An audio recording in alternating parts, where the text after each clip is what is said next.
Alright, so in this video we're taking a look at the BetaFPV X-Night 360, and so this obviously in the name indicates this is a 360 cam drone or invisible drone.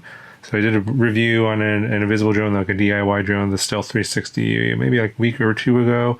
And so if you want to do a build, there's obviously some frames out there. That's one of them where you could do your own build. But if you don't want to do a build, well, here's a bind and fly. As far as I know, this is the first pre-built bind and fly 360 invisible drone that's on the market. I think there's going to probably be a few more that's coming. I can't tell you any more details, but yeah, I guarantee you that there's going to be more coming.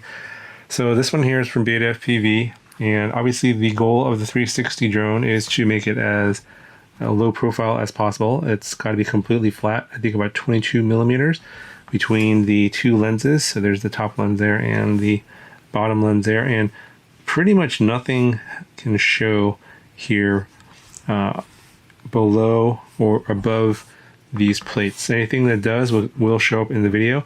So I did try to do a flight with a little bit bigger battery here in the back, where these battery straps just barely, and literally like just 1 millimeter over the top of this top plate here, and it did show up in the video. So I would recommend either getting this Outline 1000 milliamp hour 4S or the recommended battery from BetaFPV. That's the one that they actually created specifically for this drone. So you should probably get one of those drones or one of those batteries if possible. So if your goal is to make an invisible drone, you don't want your battery strap showing up in your video. That kind of defeats the whole purpose of having a drone like this. But as you can see here with this battery and this setup here, did not get any parts showing up in the video at all. So, and that's why you want to make sure that everything is within those limits, that 22 millimeter limit. In terms of the drone itself, obviously you got carbon plates top and bottom here. You have individual arms. You can see here that are screwed in, 2 screws per arm. Obviously you're not going to be doing racing or freestyle with this thing. This is more for cruising around, capturing 360 video, like proximity flying. And so they've got some low profile motors on here, the 2004 3000 kV with HQ 5 by, I think this is a 5 by 2 by 3s, or let me see, 5 by 3 by 3s. This is the 5 by 2.5 by 3s. So the flight controller inside here, which you can't see, is it's the all-in-one whip style, toothpick style flight controller. It's actually the 35 amp one with the 32-bit ESCs, but this is the F4 version. They just came out with an F7 version. So if you want an F7 instead of F4, obviously you'll have to swap it out. This one comes with the F4 version with the 35 amp 32-bit ESCs, and it's in the whip style. And then it's a single board right there, obviously flight controller and ESCs all in one. And then you got here your Vista system that's on top of that. And obviously this one here has the Caddx Nebula camera and not the DJI camera. So if you guys are looking for the DJI version, I don't think that this comes with the DJI version, but you can very easily swap this camera out to the DJI camera if you want to buy it separately. That is an option, of course. Now, I think when they created this frame or first designed this frame, I think they had analog in mind only, and then I think the Vista or digital DJIs was a little bit of an afterthought, because the way you put this together with the Vista on top of the flight controller, there is literally no space between the Vista and the flight controller. It is literally sitting right on top of the flight controller. So I thought perhaps there might be some vibration issues because of the motor vibrations going into the frame and the Vista and then hitting the flight controller, but I was not getting any of that stuff. So that's a good thing. Now I did have to make sure that all the wires and stuff were not in between the Vista and the flight controller. You have to be really careful how you put this back together. It does require a little bit of work because it does come closed up like this. And this is probably the biggest downside, is in order to get the camera in and out, as you can see here, you have to take either the top plate off or this bottom plate here. So I think probably taking the bottom plate off is going to be easier for taking this in and out. So it's going to be 5 screws you have to pull off. That's to get the camera out.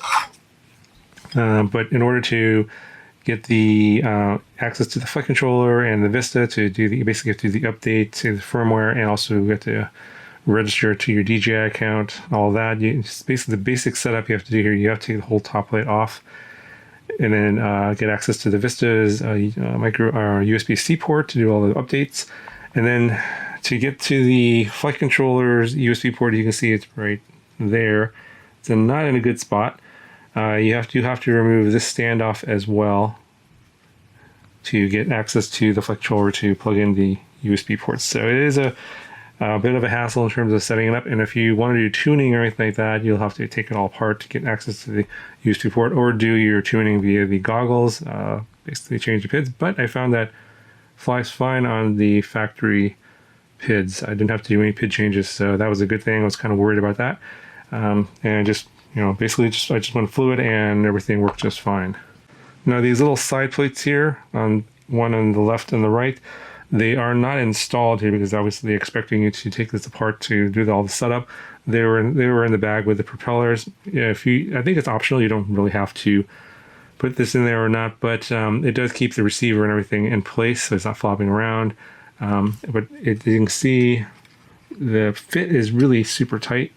So you might want to sand down the sides of the side plates there to get them into fit better, because you can see it is bulging the top plate a little bit there because I just kind of smash it down with the screws, which is, I wasn't really looking to take it all apart again and sand those parts, but the tolerances are pretty tight. It's a little bit fiddly getting to make sure that you don't pinch the motor wires, for example, here and on either side. But it's a little bit of work getting all this in here. Now, a few more things. Actually, one really big thing that's really different here is a lot of the other 360 cameras are going to have 360 drones are going to have the Insta360 1R with the battery installed, but this drone does not. So I take the battery off this one here. It does save weight, and it does help a lot in terms of the balance. You can see this is nicely balanced here. It's not leaning forward or backwards here with the battery in the back here, the 1000 milliamp hour Forest. And so to take that battery off, to get the camera in here, you take the battery off, and everything is powered on via this BEC board here. So it plugs into the USB-C port like this. Obviously, you have to have the door open, and that just pop that in there. And I think it's 5 volts, and I don't know exactly what the BEC is connected to inside. I think it's battery power, but I'm not 100% sure. What is interesting is, at least on my settings, when the drone is plugged in here, then it automatically turns the camera on and it starts recording. So you can set that up in the settings. I think that has something to do with the USB settings. I forget where that is, but I happen to have that turned on. And so for me, I didn't have to press any of the buttons to power on the camera or press the record button. It just, as soon as I plugged it in, it immediately started recording. So that is kind of a good thing. And then to stop the recording, you have to press the button. Now, the button on my drone is a little bit covered up here. I was able to press it here. I think this part here is in the wrong spot. I think they have to flip it over. It has to go over here on this side between these two standoffs, and this wire is supposed to go around the other side over here. So I think this is a mistake at the factory that they made, because this part, from the pictures I've seen, at least on the analog version, goes over here, and then in which case then the buttons are accessible. So I think they just made a mistake here. If you have this problem, you just move the camera over to their side when you're doing the setup. I didn't notice this when I was actually setting it up. I just kind of wasn't really paying attention, and then I realized, oh, wait a minute, the buttons are covered up, but I'm still able to press the record button with my finger and stop the recording at the end of the flight. So it wasn't that big of a deal, but you probably want to move it over to this side just to make the buttons completely accessible. And the other thing that they need to improve here is this little print for the holding the camera. You can see it's got a lot of flex in it. It's not a very good part. I think the quality of the GPU they're using here is not very stiff. It needs to be stiffer, because as soon as you take off any of the vibrations in the drone, immediately starts shaking, and you get a lot of jello in the camera in the FPV feed. Especially every time you're doing a little bit of throttling up, you get jello. Now, if you're just cruising around, the jello kind of subsides, but whenever you throttle up again, you get a lot of jello from this. And that's mainly because of this mount and the design of it. So it just needs to be a little bit either with thicker walls or a little bit a different kind of GPU where it's not as flexible. That'll get rid of the jello. And of course, I'll move to the other side. There are two standoffs over there. Anyway, so I did have to make a little adapter here, an XT60 to an XT30 for my battery. because this one is an XT30. I think the BetaFPV battery does come with an XT60 connector, so if you don't want to deal with this little hassle here, obviously just order the BetaFPV battery. And the little left-hand oriented antenna here is for the Vista. It just comes off the side again, below the line of the sight of the camera, so it's not in the video.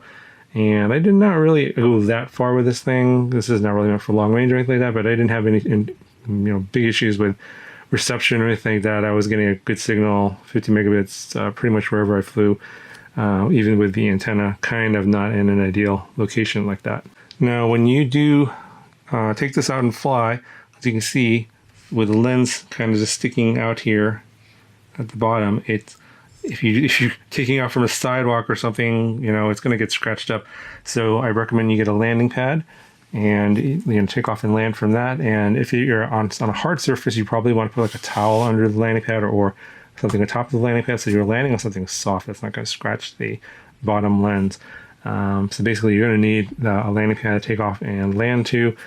And yeah, you don't crash, because if you crash on something like concrete or something lands on the lens, either the top or the bottom, because it's both exposed on both sides, obviously you're going to damage up and scratch those lenses here. So yeah, obviously you definitely don't want to crash with this camera and this drone, because you're going to have to replace those lenses. Okay, so here's how much it weighs. This is obviously with the battery and the Insta360 1R camera. And it's coming in at 386 grams total. And I believe the weight of the drone just by itself, without the battery and without the camera, is about 200 grams. Okay, so that pretty much covers all the things about the drone. Now, in terms of the camera itself, I have covered this camera in great detail on a separate review video. I will link that review video down in the description, and links to the camera as well, because obviously, if you're going to get this drone, you're going to need this camera. It's built specifically for the 1R and doesn't work with the GoPro Max or any other camera. And in that video on the review, I do cover how you can use it's the Insta360 Studio software to kind of create, really unique videos with the 360 camera, because you can kind of look around all different angles, front, back, left, and right. And with the invisible drone concept here, with none of the drone parts showing up in your video, you can capture any angle you want without any parts of the drone showing up in the video. So that's the main concept of this, is you can capture and reframe your video based on the angles that you want. You can do all kinds of things, even though it's flying completely flat. You can actually have it do barrel rolls and flips and all kinds of stuff. And it looks really cool, especially if you're like flying underneath or to the sides of something. You can keep track objects, that kind of thing. So you can get some really creative, customized B-roll with something that you can't, typically do with a lot of other drones, especially ones with GoPro, because the drone parts are going to show up in that video. So check out that other video if you want more details on how to use the software, the Insta360 software. There's actually a lot of other probably better tutorials out there as well on explaining how to capture the best video with the camera. And so this video is obviously not specifically for the camera itself. So that's why I'm referring you to the review video. That'll give you a little bit more insight as to how to take the video that you get from this and reframe it in kind of unique ways to capture the video that you're looking for. Anyway, so that's going to do it for this video. Hey, let me know if you guys have any questions about this, and I'll talk to you guys in the next video.